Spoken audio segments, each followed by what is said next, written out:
Right, hello again everyone. Um, I'm Debbie. I live in Chelmsford in Essex in the UK, and I have been living with fibromyalgia knowingly for just over a year now. But as we all realise, we've probably had it for most of our lives, if not all of our lives. But yeah, I haven't got a clue what I said in my first video. What's new there?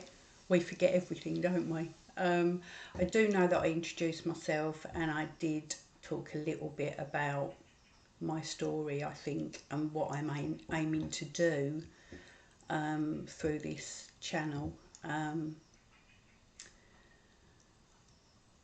I'll say it again, it's about reaching out to each other and being there for each other. And not just talking about the doom and the gloom. I think there's too much doom and gloom out there.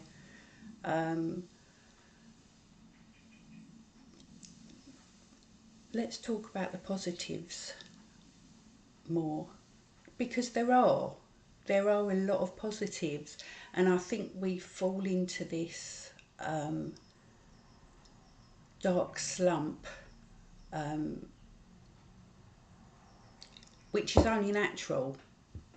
I do. I'll have a really good day and think, yay!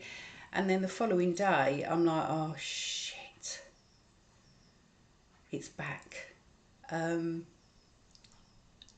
I think we've got to accept that it's not back, it's always there, and it's always going to be there. And I think we have to start learning to accept that it's there. I mean, when it first sort of hit with me, like I spent months and months and months thinking, okay, I'm resting, I'm not doing anything, I can't do anything, I'm just resting, I'm just going to sleep. I'm going to sleep as much as possible. I'm going to do all the things I should be doing, and then one day I will wake up and I will be okay again. And I think with me, especially, I thought like that for far too long. I kept thinking, yeah, I'll wake up tomorrow and everything will be back to normal. And fibromyalgia's like, no, it's not, because you're still not listening. You are still not listening to me. And until you listen to me and change your ways, you're never going to have many good days anymore.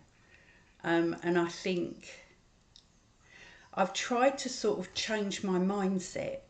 So fibromyalgia is basically another word for body, your body. Fibromyalgia is your body telling you that you have been taking the piss, really, for years and years and years, taking advantage of it, and taking it for granted that your body will do exactly as you say it should do, and it will always do that, no matter what. And on the days where your body's going, no more, you're like, yes, we're doing it, so just get on with it.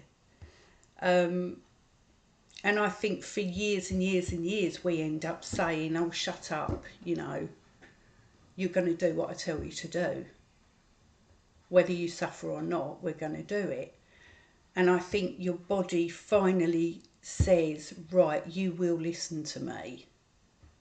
Because I'm telling you, you can't do that anymore, because I'm not going to let you do that anymore. So it brings you up short, doesn't it? And you're like, shit, this is real. this is something that I really need to listen to.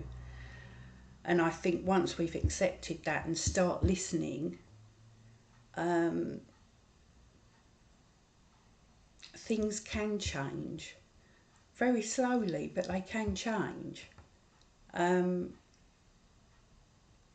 I think, as Sharon mentioned in the comment in the last video about pacing, and like I've actually had like an armband thing that I paid for through some pacing app that I come across last July, I think I found it, June, July time.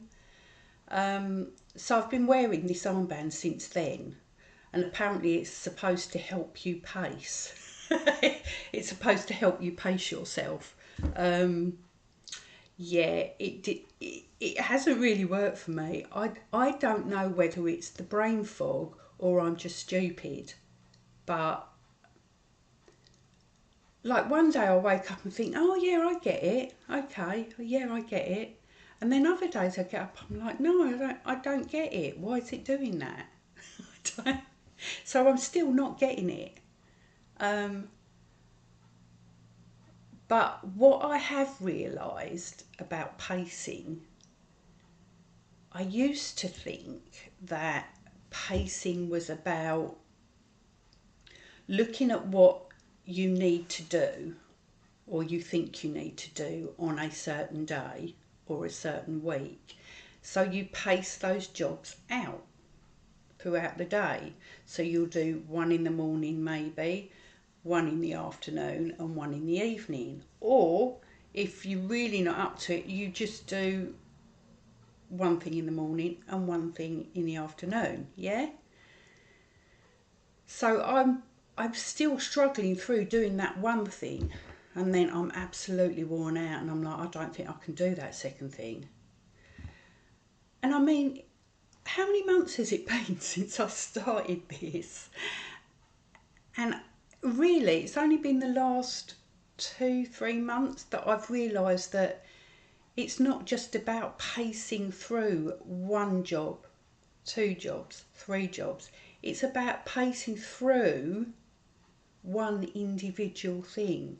So, say for instance, I've got to do the washing.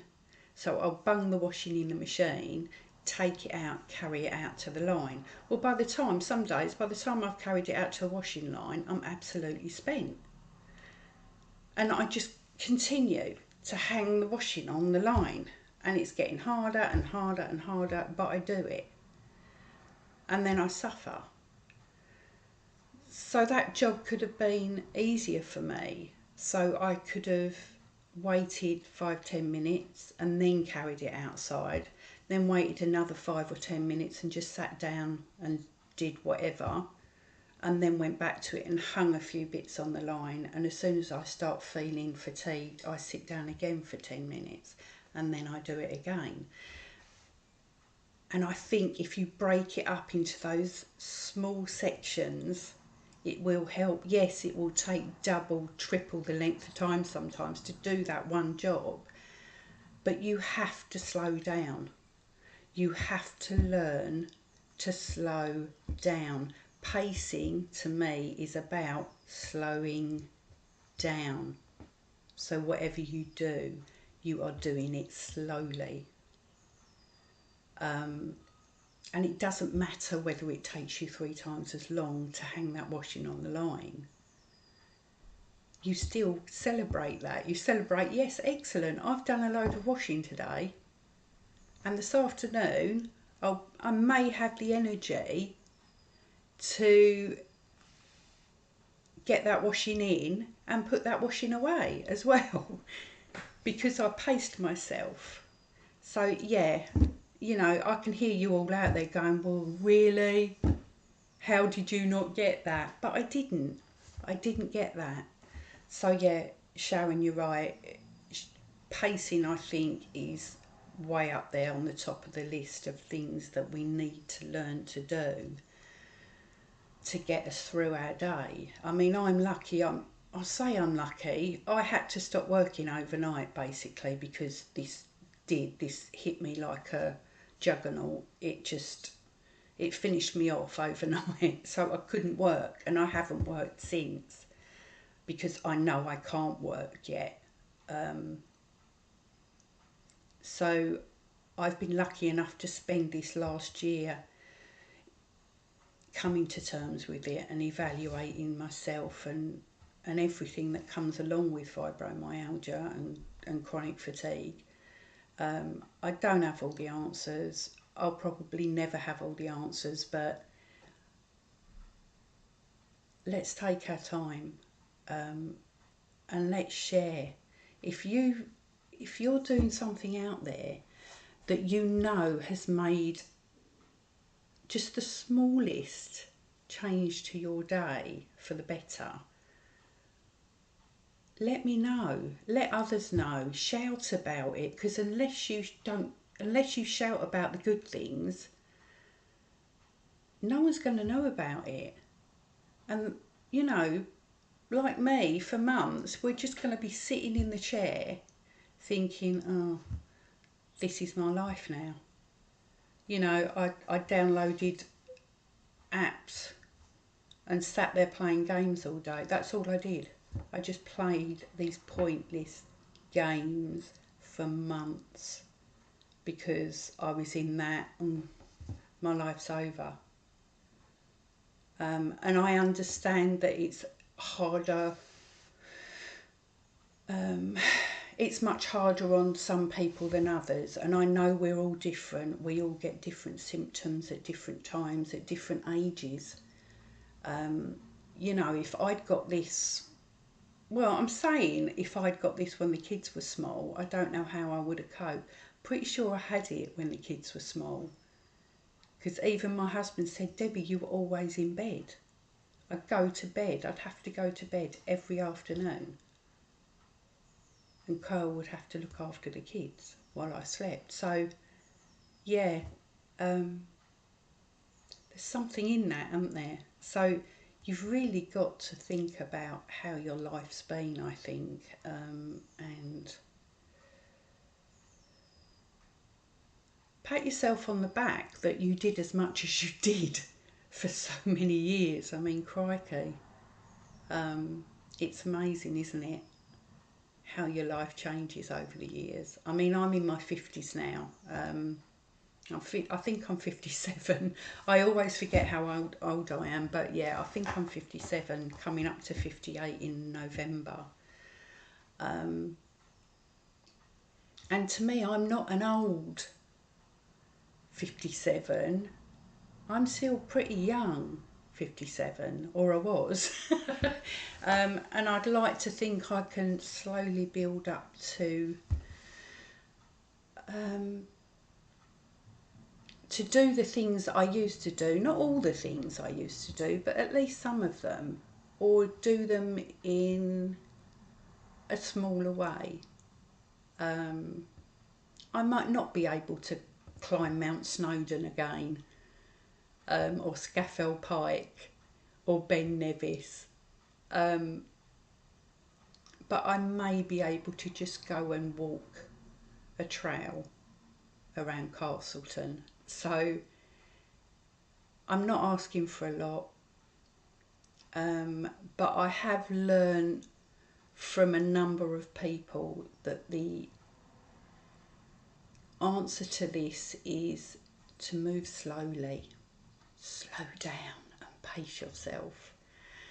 So that's it. That's my shorter version video this time. Please continue listening, and please comment down below and share the hell out of this video, because there's a lot of us out there that need this community, and without each other we have nothing. So I really do appreciate you taking the time to listen, and yeah, let's all slow down together.